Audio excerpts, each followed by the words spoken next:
prinsip-prinsip Alkitab dengan cara engkau tidak akan bisa melawan kebenaran itu. Dan kami berbuat ialah untuk kebenaran, bukan melawan kebenaran. Saudara, ini sungguh praktis dan sangat teologis sekali Paulus ya. Dan saya bersyukur bisa membaca tulisan Paulus yang membantu saya untuk melayani. Sangat banyak. Ini kita harus belajar banyak, terus belajar. Ya.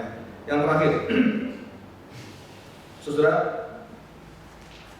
kita lihat ayat 10. Ya.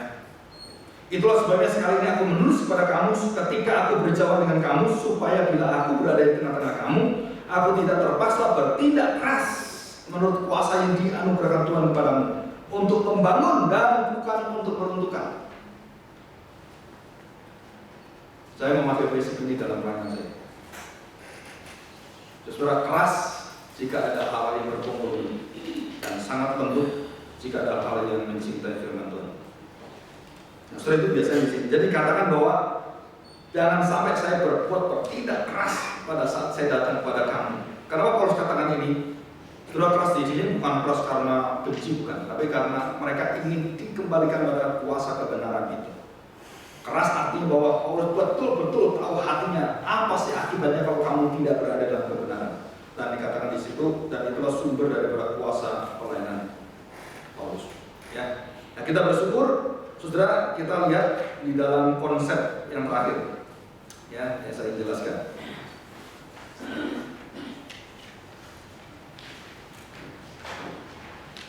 Nah, kita buka di dalam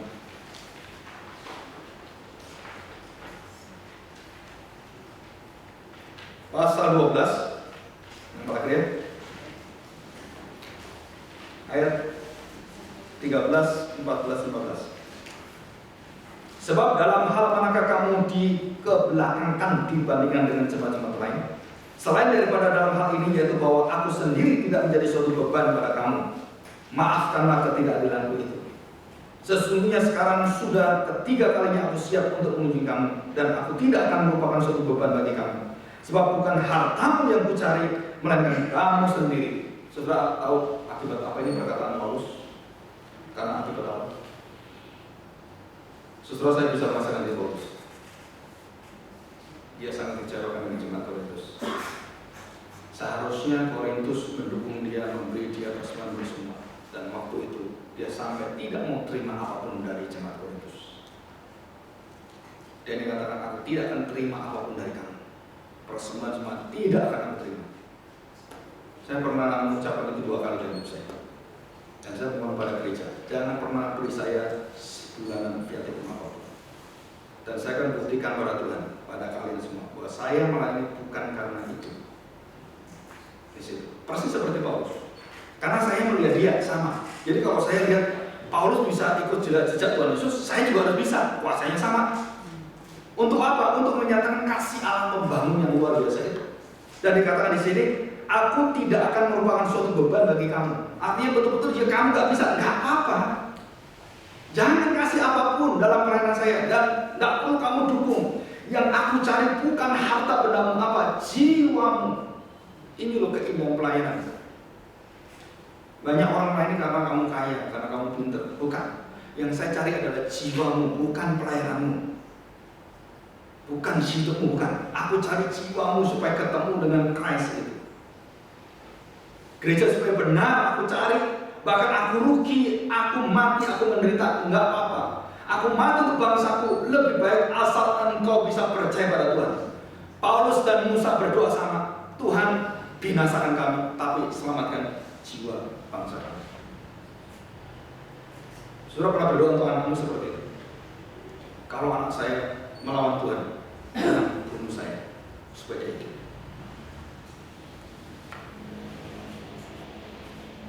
Saudara, itu hati Kristus. Jadi Paulus itu luar biasa saja. Dan prinsip-prinsip seperti inilah saudara harus berani untuk pegang. Kenapa? Paulus bisa dan kita bisa. Walaupun tidak mendapat apa-apa, saya tetap melayani. Dari satu tempat ke tempat lain. Saya punya murid namanya yang tisu.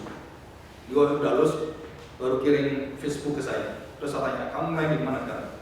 Dia punya pelayanan waktu dia belajar di Bandung. Dia geleng-geleng kepala. Kenapa? Dia di satu gereja besar yang satunya juga sama, Kung Soswa, muridnya cucunya Konghucu. Pernah saya bilang ke sini. Waktu mereka datang ke Indonesia, lihat gereja Indonesia, geleng-geleng kepala. Kok bisa ya gereja kayak gini? Oh, enak sekali gereja di sini kali. Saya itu satu hari berkhotbah 3-5 kali, keliling dari satu tempat ke tempat yang lain. Terus saya tanya, kamu makan apa? Dari gereja ini, kalau nggak dikasih makan, berdoa dia puasa. Ke gereja lain, nggak dikasih makan, kasih minum. Dia nggak pernah minta apapun. Hidupnya bersama pada Tuhan. Nah, orang-orang yang hebat seperti ini dalam Tuhan, dan waktu melihat gereja yang begitu indah, begitu dijamin fasilitas semua, dia datang geleng-geleng kepala, kok bisa ada gereja kayak gini?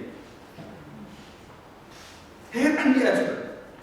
Saya berjalan tanpa jaminan apapun, berkhotbah di sana di sini semua sampai sudah terakhir dia memegang 1.200 jemaat. Bukan jemaat gede, enggak, jemaat dari kampung ke kampung terus aja gitu. Putranya terus dia. Terus saya tanya, bagaimana bisa dia tanpa dukungan apapun dia aja bersama pada Tuhan? Dia khotbah di sini, kadang-kadang khotbah di sini dia ditolak, pernah dia ditempelin oleh majelisnya. Karena majelisnya orang Tungfang Santin, Kristen yang palsu itu. Salah, ini bukan Yesus kita percaya. Wah, dia digebukin, disuruh kuat. Gak apa-apa, walaupun dia lapar. Dia cerita semua.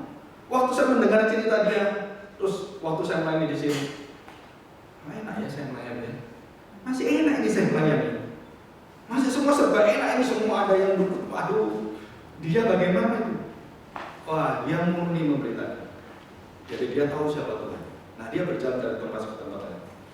Waktu pertama kali dia datang ke pembinaan waktu saya di Beijing, doakan saya dimarah-marahi oleh Pak Roni terus. Kamu merupakan China Pak. Kita butuh Kristus yang kamu beritakan. Saya katakan berdoalah. Ada waktu Tuhan. Saudara, anak itu dengan temannya hanya punya jalan ini dari desa dia, yang daerah utara itu, dengan temannya 2 orang. Kita berangkat. Kamu ada berapa uang? Kalau kita mungkin sekitar ambil cuma 100.000. Yakin percaya. Orang-orang ini aneh-aneh, saudara. Dia tidak pernah bersandarkan pada apapun. Kita sampai di mana? Oh, kita sampai hanya di daerah sampai ini yang atas itu, Guangzhou atas. Oke, bagaimana bisa ke Beijing? Kita berdoa, berlutut berdua di stasiun kereta api mereka berlutut. Dan mereka hanya dengan uang 100.000, 50.000, hanya sampai setengah jalan, nggak sampai ke daerah Guangzhou, nggak sampai ke Beijing, nggak sampai dia. Dia cuma percaya Tuhan pimpin dia. Mereka selesai sampai terakhir ditanya mana kalian nggak ada, turun kamu. Mereka turun, mereka berdoa. Berdoa lagi, ada seorang ibu datang. Kenapa kamu berdoa? Dia orang Kristen. Saya harus pergi gini, langsung kasih dulu, jalan. Dan itu dari tempat ke satu tempat yang lain. Wah, sudah kalau saya cerita seperti ini, malu kita duduk di sini tuh malu. Mengapa China tuh bisa hebat satu hari lebih dari 2.000 orang bertobat? Karena ada hamba Tuhan yang rela mati untuk Tuhan. Kalau Indonesia tidak ada hamba Tuhan seperti ini, nggak ada gerakan. Saya berjuang mengabarkan kabar ini seperti Paulus. Apa akibatnya? Wah, banyak. Tapi perjanjian Tuhan itu tidak akan digoyahkan. Panggilan Tuhan memberitakan Injil, nggak akan goyah. Apapun resikonya, mati pun nggak masalah. Kalau enggak, siapa yang dengar Kristus nanti di Indonesia? Siapa? Nah, orang-orang yang berjuang seperti itu, yang Paulus katakan, walaupun bukan hartamu yang kucari, melainkan kamu sendiri, karena bukan anak-anak yang harus mengumpulkan harta untuk orang tua, melainkan orang tua lah untuk anak-anaknya. Luar biasa Paulus. Jadi Paulus punya jiwa apa? Kalau gereja anak-anak saya kamu nggak bisa kasih, nggak khawatir Tuhan maha kaya, nggak usah dukung saya berjuang terus untuk jiwamu, dan bahkan aku bisa biayai gerejamu dengan kuasa Tuhan. Saudara punya iman seperti ini? Nggak pernah takut. Karena itu aku suka mengorbankan milikku, bahkan mengorbankan diriku untuk kamu. Jadi jika aku sangat mengasihi kamu, masakan aku masih kurang dikasih? Saudara, nah itulah aku sendiri tidak merupakan suatu beban bagi kamu, tetapi kamu katakan dalam kelicikanku aku telah menjerat kamu dengan tipu daya. Jahat nggak jemaat? Jahat, sangat jahat.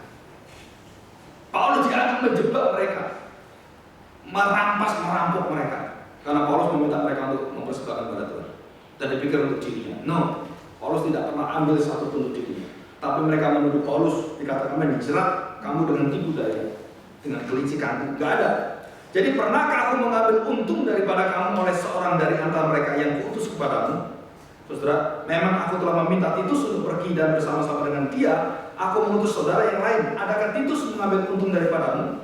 Tidakkah kami berdua hidup menurut roh yang sama? Dan tidakkah kamu berlaku hidup menurut cara roh yang sama? Dan saudara, itulah kuasa Tuhan yang sempurna. Ya, mari kita berdoa. Setelah ini kalau ada pertanyaan silakan saudara bisa tanya. Dan kalau terlalu lama, saudara kita nanti bisa setelah itu bisa ngobrol sama saya. Mari kita berdoa ya.